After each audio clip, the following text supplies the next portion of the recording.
সবাই আমাকে পিণ্ডাচরণে বের হলেই সুস্বাদু খাদ্য দিচ্ছে।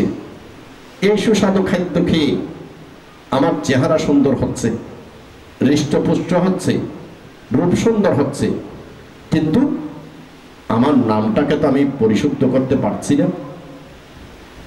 এখানে যেভাবে জ্ঞাতিগণ আছে, প্রতিদিন আমার কাছে যেভাবে মানুষজন আসে, আমি তো এখানে বসি, আমার এই নামটাকে পরিশুদ্ধ করার সুযোগটুকুও পাবো না।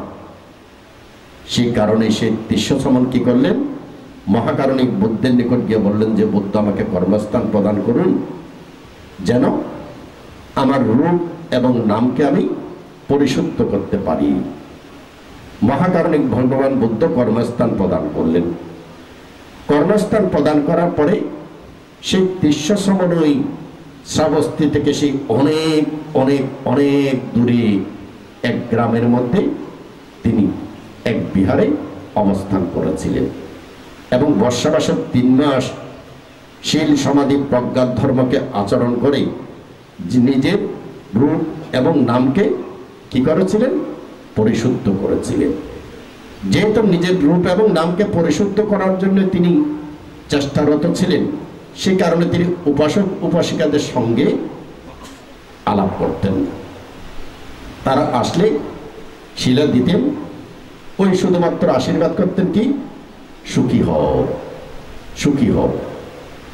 এখন যেহেতু 3 মাস বর্ষাবাসের পরে সারিপুত্র স্থবির মহামগ্গরায়ণ স্থবির দর্শন করলেন যে আমার সন্তান তিষ্যসমন তিনি এখন রূপ নামকে পরিশুদ্ধ করেছে, অর্থাৎ শ্রোতাপত্তি মার্গফল, সক্রিয়গামী মার্গফল, অনাগামী মার্গফল, অরহত্ত মার্গফলে প্রতিষ্ঠিত হয়ে নিজের রূপ এবং নামকে পরিশুদ্ধ করে ফেলেছেন। সেই কারণেই অগ্রশ্রাবক এবং মহাশ্রাবকগণ উপস্থিত হয়েছেন। কেন? গ্রামবাসীর কল্যাণার্থে। গ্রামবাসী যেন বুঝতে পারেন যে এই 3 মাস তারা কাকে পূজা দিয়েছেন, কাকে সৈন্দান করেছেন, কাকে বন্দনা করেছেন। কারণ গ্রামবাসী জানে কি, আমাদের শ্রমণ কিছুই জানে না।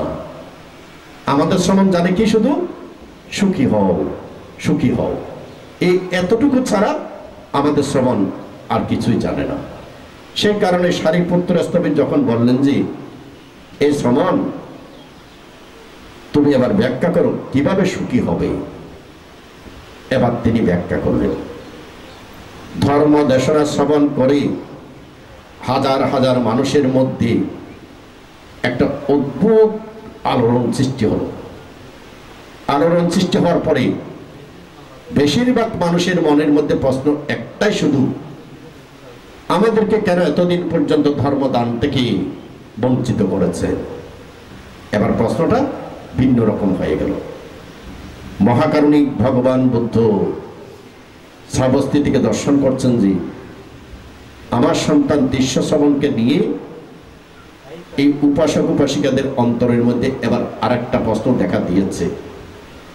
সুতরাং তাদের মঙ্গলার্থে আমাকে তিষ্যসমনের কাছে যেতে হবে। মহাকারণিক ভগবান বুদ্ধ তখন তিষ্যসমনের নিকট আসলেন। যখন তিষ্যসমনের নিকট আসলেন, গ্রামবাসীর মধ্যে, অত্র অঞ্চলের প্রত্যেকের মধ্যে আলোড়ন আরো বেড়ে গেল। আমরা আজকে তিষ্যসমনের জন্য প্রথমে পেয়েছি সারিপুত্র স্থবির, মগ্গরায়ণ স্থবির এবং মহাশ্রাবকগণকে, আর এখন পেলাম কাকে? ভগবান বুদ্ধকে। এবার তারা ওই তিষ্যসমনের এতদিন পর্যন্ত আমাদেরকে কেন ধর্মদান করেননি, এই প্রশ্নটা তখন তাদের কাছ থেকে চলে গেল। সবাই বরং এই তিষ্যসমনের কারণেই আমরা কাকে পেয়েছি? বুদ্ধকে পেয়েছি। এবার বুদ্ধ তিষ্যসমনকে নিয়ে এক পাহাড়ের উপরে চলে গেলেন। পাহাড়ের উপরে গিয়ে চারিদিক দর্শন করলেন এবং সেখান থেকে সমুদ্র দেখা যায়। জিজ্ঞাসা করলেন, হে তিষ্য, তুমি কি দেখতে পাচ্ছ? তিষ্যসমন বললেন, মহাকারণিক বুদ্ধ, আমি দেখতে পাচ্ছি অতীতে অসংখ্যবার অসংখ্যবার জন্মগ্রহণ করেছি, অসংখ্যবার জন্মগ্রহণ করে শুধুমাত্র সুখের জন্য ছুটেছি। সুখটাকে চেয়েছি কিভাবে? সুখটাকে চেয়েছি শুধুমাত্র চাই চাই চাই। অর্থাৎ প্রতিটা জন্মে মনে করেছিলাম আমি এটা পেলে খুশি হব, আমি এটা পেলে শান্তি পাব, আমি এই ধন সম্পদ পেলে সমৃদ্ধ হব, আমি এরকম সন্তান পেলে সমৃদ্ধ হব। জন্ম জন্মান্তর শুধু চাই চাই চাই চাই করে করে অসংখ্য অসংখ্য জন্ম শুধু দুঃখ পেয়েছি, অসংখ্য জন্ম দুঃখ পেয়েছি। কিন্তু দুঃখ যে পেয়েছি সেই দুঃখটাকে উপলব্ধি করতে পারিনি। কেন পারিনি? কারণ অবিদ্যা আমাদেরকে এমনভাবে আবৃত করে রেখেছে। অবিদ্যা আমাকে বলছে কি, দেখো না এটা তোমার নাতি, দেখো না এটা তোমার বাড়ি, দেখো না এতগুলো তোমার ব্যাংক ব্যালেন্স, দেখো না তোমাকে সবাই চিনে, তোমার নাম যশ খ্যাতি আছে। এগুলো দেখিয়ে দেখিয়ে অবিদ্যা আমাদেরকে সব সময় ধাবিত করেছে কোন দিকে? তৃষ্ণার দিকে। সবসময় তৃষ্ণার দিকে ধাবিত করেছে। এবং তৃষ্ণার দিকে ধাবিত হতে হতে আমরা কি করেছি? ও বাবা, আমি পাইয়াছা বিকৃত,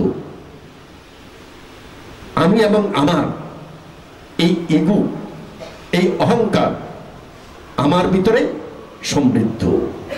আমি অমুক বাবু তো, আমার ছেলে অমুক ডাক্তার তো, আমার এরকম নাম যশ খ্যাতি, আমার পরিবারের এরকম নাম যশ খ্যাতি আছে তো। এইভাবে করে করে আমাদের তৃষ্ণাটা দিনকে দিন কি হয়েছে? বৃদ্ধিপ্রাপ্ত হয়েছে। আমাদের তৃষ্ণাটা যে বৃদ্ধিপ্রাপ্ত হয়েছে, এটাকে কি আমরা খারাপ বলে মনে করি? না, খারাপ বলে মনে করি না, এটাকে আমরা ভালো বলে মনে করি। ভালো বলে মনে করি না। এখন আপনার সন্তান যখন আপনার পাশে আছে, যখন আপনার নাতি যখন আপনার পাশে আছে, তখন সেই নাতিকে বুকে জড়িয়ে ধরতে, সেই নাতিকে একটা চুম দিতে, সেই নাতিকে বুকের মধ্যে জড়িয়ে ধরে একটু বুকটাকে শান্ত করতে, এটাকে কি আপনি খারাপ বলে মনে করেন? এটাকে কি কখনো মনে করেন এটাই তৃষ্ণা? এই তৃষ্ণার কারণেই আপনি প্রেতলোকে জন্মগ্রহণ করবেন। এই তৃষ্ণাটাই আপনাকে সংসার ভবচক্রের মধ্যে বারবার ঘুরাচ্ছে, বারবার ঘুরাচ্ছে। এটাকে আপনি মনে করেন না, আপনাকে বুঝতে দেয় না। কে বুঝতে দেয় না? অবিদ্যা। অবিদ্যা আমাদেরকে বুঝতে দেয় না। সেই দৃশ্য সমন তখন ভগবান বুদ্ধকে বললেন, মহাকারণিক বুদ্ধ সুখের অন্বেষণে, সুখের আশায় জন্ম জন্মান্তর ঘুরেছি, জন্ম জন্মান্তর ঘুরেছি। এই ঘোরার সময় কিন্তু এই জন্মের মধ্যে যেভাবে মৃত্যুর পরে ঘর বাড়ি ধন সম্পদ স্ত্রী পুত্র আপনি রেখে যাচ্ছেন, আপনি গত জন্মেও কিন্তু রেখে এসেছেন, তার আগের জন্মেও রেখে এসেছেন। এইভাবে কিন্তু প্রত্যেকটা জন্মের মধ্যে আপনি কিন্তু রেখে রেখে এসেছেন। এই যে অসংখ্যবার জন্মগ্রহণ করেছেন, প্রত্যেক জন্মের মধ্যে কিন্তু এভাবে রেখে এসেছেন। রেখে এসে আবার যখন আরেকটা জন্মে যখন জন্মগ্রহণ করলেন, তখন ওইটাকে মনে করলেন কি, এটা আমার, এটা আমার। কিন্তু এই আমি এবং আমার এরকম কিন্তু কত জন্মে আপনি ডাক্তার ছিলেন, কত জন্মে আপনি মন্ত্রী ছিলেন, কত জন্মে আপনি রাজা ছিলেন, কত জন্মে আপনি শ্রেষ্ঠী ছিলেন, কত জন্মে আপনার অডেল ধন সম্পদ ছিল, রেখে রেখে কিন্তু চলে এসেছেন। এগুলো কিন্তু আমরা অনুভব করি না। অনুভব করি না বলে আমরা শুধুমাত্র আমার এই জন্মটাকেই আমি শুধুমাত্র কি করি, এই একটা জন্ম নিয়েই আমার চিন্তা চেতনা। এখন তিস্যসমন ভগবান বুদ্ধকে বললেন, এইভাবে চিন্তা করতে গিয়ে আমার চোখ থেকে যত জল পড়েছে, যে যত কান্না করেছি, এই কান্নার জলগুলোকে যদি এক করা হতো তাহলে 4টা মহাসমুদ্রের জলের চেয়েও বেশি হতো। ভগবান বুদ্ধ, আমি সমুদ্রের জল দেখে আমার জ্ঞান থেকে আমি উপলব্ধি করতে পারছি অসংখ্য অসংখ্য জন্মের মধ্যে শুধু দুঃখ দুঃখ দুঃখ পেয়েছি। এই দুঃখ পেতে গিয়ে আমার চোখ থেকে যে পানি পড়েছে, এই পানিগুলোকে যদি এক করা হতো 4টা মহাসমুদ্রের জলের চেয়েও বেশি হতো। সধর্মের পূজারীগণ, এই কথাগুলো আমরা যতই বলি না কেন, তবু কিন্তু আমরা সেই তৃষ্ণার স্থান থেকে আমাদের চিত্তকে আমরা কিন্তু সরাতে পারবো না। আর পারছি না বলেই আমাদেরকে বুদ্ধ বলেছেন ওই তৃষ্ণার কারণেই আমাদেরকে অপায়ে চলে যেতে হয়। দুর্লভ মানব জীবন লাভ করেছেন। দুর্লভ মানব জীবনের মধ্যে তিস্যসনন যেভাবে নিজের রূপকে সুন্দর করতে চেয়েছেন, সঙ্গে সুন্দর করতে চেয়েছেন কি নিজের নামকে, অর্থাৎ নিজের সংস্কারকে, নিজের চেতনাকে, নিজের সংস্কারকে, নিজের চেতনাকে, সর্বোপরি এই নামকে তিনি পরিশুদ্ধ করতে চেয়েছেন, সুন্দর করতে চেয়েছেন। দুর্লভ মানব জীবন লাভ করেছেন, বুদ্ধ শাসন প্রাপ্ত হয়েছেন। এই মানব জীবন বুদ্ধ শাসন লাভ করে কিছু কিছু মানুষ আছে, কিছু কিছু না বেশিরভাগ মানুষ আছে কি শুধুমাত্র নিজের ছোট্ট গণ্ডিটাকে নিয়ে ব্যস্ত আছে। অর্থাৎ আমার ছেলে মেয়ে, আমার স্ত্রী, আমার বাড়ি, আমার ব্যবসা, এই ছোট্ট গণ্ডিটাকে নিয়ে ব্যস্ত আছে। মহাকারণিক বুদ্ধ বলছেন যে যারা এই ছোট্ট গণ্ডিটাকে নিয়ে ব্যস্ত আছে তারা কিন্তু এই দুর্লভ মানব জীবনকে সার্থক করছে না, মানব জীবনের গুণকে তারা লাভ করতে পারছে না। মহাকারণিক বুদ্ধ সঙ্গে সঙ্গে বললেন যারা এই মানব জীবনকে সুন্দর করতে চায়, আলোকিত করতে চায়, তারা সর্বপ্রথম চাইবে কি নিজের কল্যাণ, নিজের মঙ্গল। দ্বিতীয়ত চাইবেন কি পরের মঙ্গল, পরের কল্যাণ। শুধুমাত্র নিজের কল্যাণের মধ্যে তিনি বসে থাকবেন না। দ্বিতীয়ত তিনি কি কামনা করবেন পরের কল্যাণ। তৃতীয়ত তিনি কামনা করবেন না, দ্বিতীয়ত তিনি কামনা করবেন জ্ঞাতিগণের কল্যাণ। প্রথমে কার কল্যাণ নিজের কল্যাণ, তারপর কার কল্যাণ জ্ঞাতিগণের কল্যাণ, তারপর কার কল্যাণ পরের কল্যাণ, তারপর কার কল্যাণ বুদ্ধ শাসনের কল্যাণ, তারপর কার কল্যাণ ত্রিরত্নের কল্যাণ।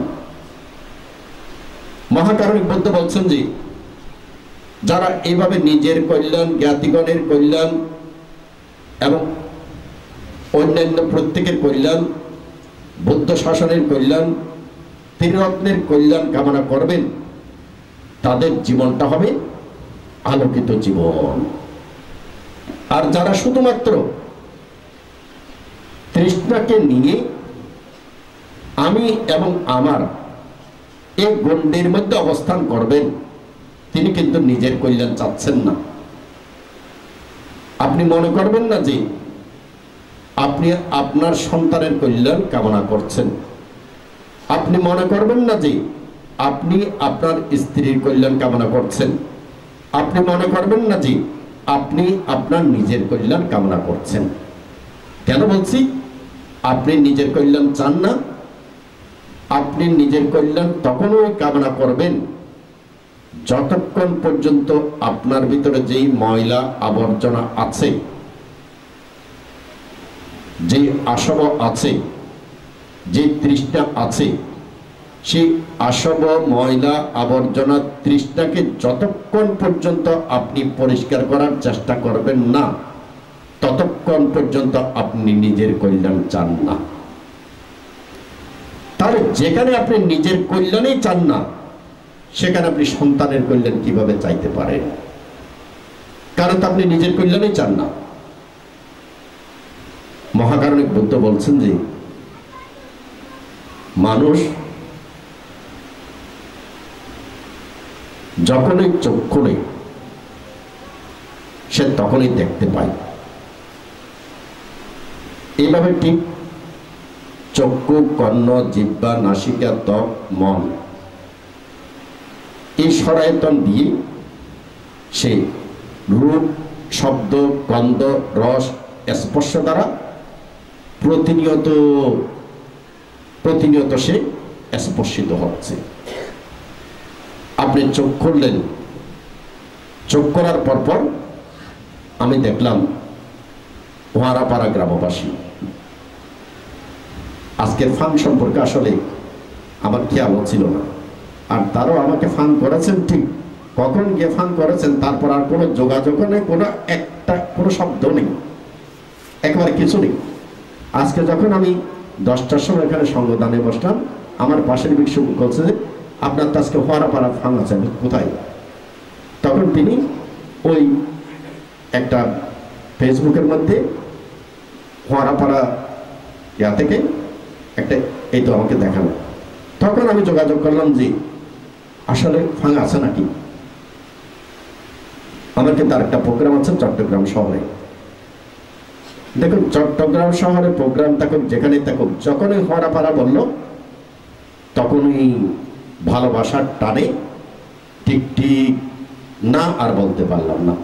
কিন্তু অন্য কোনো জায়গায় হলে সঙ্গে সঙ্গে না হয়ে যেত। কিন্তু এটা সত্য, কারণ তিনি ফান করেছেন। ফান করার পরে সাধারণত নিয়ম অনুসারে চিঠি নিয়ে যাওয়া হোক, যে কোনো একটা কোনো কিছু নিয়ে যোগাযোগ করে সেই বলে এসেছে, আর কোনো খবরই নেই, একেবারে কোনো খবর নেই। তাহলে আমার কোনো খেয়ালও নেই।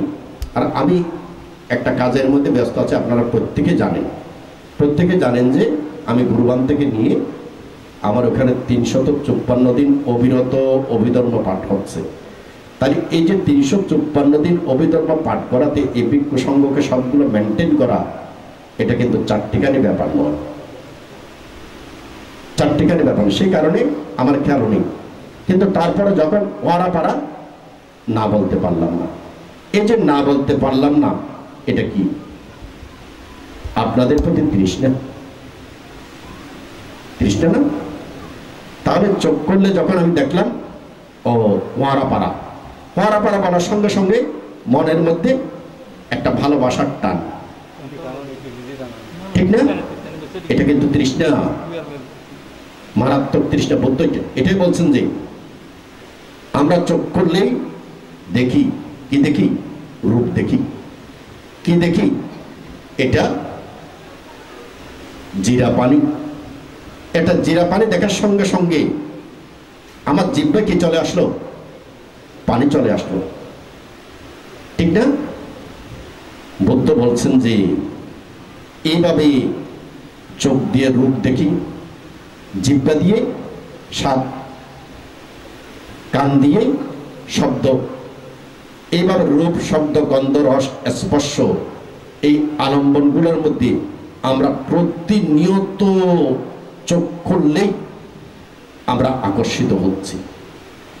এই আকর্ষিত হওয়ার মধ্যে একটা আছে কি ভালো, আরেকটা আছে কি মন্দ, খারাপ।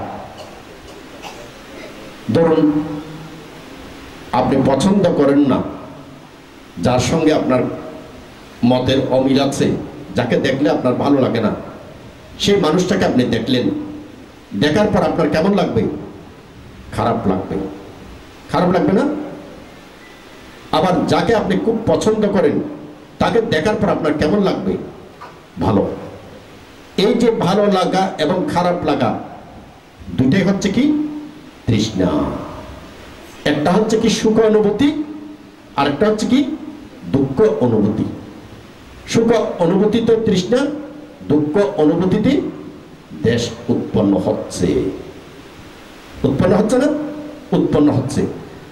বুদ্ধ বলছেন যে এইভাবে মানুষ চক্ষু, কর্ণ, জিহ্বা, নাসিকা, ত্বক, মন দিয়ে যখনই খোলা থাকে এইভাবে আলম্বনের দ্বারা স্পর্শিত হচ্ছে এবং প্রতিনিয়ত তৃষ্ণা উৎপন্ন হচ্ছে। আর প্রতিনিয়ত তৃষ্ণা উৎপন্ন হচ্ছে মানে কি? আমাদের মধ্যে আসবের পরিমাণ বৃদ্ধি প্রাপ্ত হচ্ছে, আমাদের মধ্যে সংস্কারের পরিমাণ বৃদ্ধি প্রাপ্ত হচ্ছে। তাহলে আপনি প্রতিনিয়ত এভাবে আপনার ভিতরে আশাবাদকে আপনি কি করছেন? বৃদ্ধি করে চলেছেন। এখন মহাকারণিক বুদ্ধ আমাদেরকে শিক্ষা দিচ্ছেন যে না, দুর্লভ মানব জীবন পেয়েছ, যদি নিজের কল্যাণ চাও তাহলে তুমি বুদ্ধের শিক্ষা থেকে শিক্ষা নিয়ে তুমি প্রথমত তুমি জানো যে তৃষ্ণা প্রতিনিয়ত তোমার কাছে বৃদ্ধিপ্রাপ্ত হচ্ছে, যে সংস্কার যে আসব প্রতিনিয়ত তোমার কাছে বৃদ্ধিপ্রাপ্ত হচ্ছে, এটা আমার জন্য নিজের জন্য মঙ্গল নাকি অমঙ্গল? অমঙ্গল। নিজের জন্য এটা অমঙ্গল। এটা কিন্তু আমাকে দুঃখ দিচ্ছে যে যদি বলা হয় আপনার শরীর আমার শরীর, এটা কিসের শরীর? পাপের শরীর, আসবের শরীর, সংস্কারের শরীর, আবর্জনার শরীর। আবর্জনার শরীরে আমাদের প্রত্যেকের শরীরটা কিন্তু আবর্জনার শরীর। তাহলে আপনার অতীত জন্ম জন্মান্তরের সেই আবর্জনা, সেই সংস্কার, সেই আসব আপনি বহন করে চলেছেন না? চলছিলেন না? তাহলে আমরা অতীত জন্ম জন্মান্তর থেকেই সেই অতীত জন্ম জন্মান্তরের সংস্কার আসব আমরা বহন করে চলেছি। আবার এই জন্মের মধ্যেও আমরা চক্ষু কর্ণ জিহ্বা নাসিকা ত্বক মন এই সরায়তন দ্বারা স্পর্শিত হয়ে প্রতিনিয়ত আমাদের তৃষ্ণাকে, আমাদের সংস্কারকে, আমাদের আসবকে আমরা আরো বৃদ্ধি করছি। বুদ্ধ এখানেই বলেছেন যে যারা এভাবে সংস্কারকে, আসবকে বৃদ্ধি করছে তারা নিজের কল্যাণ করছে না। কি করছে না? নিজের কল্যাণ করছে না। তাহলে দুর্লভ মানব জীবন লাভ করা সত্ত্বেও আমরা কিন্তু নিজের কল্যাণ করছি না। তাহলে নিজের কল্যাণ আপনি কিভাবে করবেন? নিজের কল্যাণ আপনাকে করতে হবে আপনি চক্ষু কর্ণ জিহ্বা নাসিকা ত্বক মন দিয়ে দেখা সত্ত্বেও আপনি দায়িত্বটুকু পালন করবেন ঠিক, কিন্তু আপনি প্রমাদ বহুল হবেন না। কি হবেন না? প্রমাদ বহুল হবেন না। তাহলে আপনি কি থাকবেন? অপ্রমাদেনা। দেখলেন কিন্তু আপনি প্রমাদ বহুল হলেন না, অপ্রমাদের সঙ্গে থাকলেন। যখন অপ্রমাদের সঙ্গে থাকবেন তখন কি আপনার চক্ষু কর্ণ জিহ্বা নাসিকা ত্বক মন দিয়ে তৃষ্ণা প্রবেশ করবে?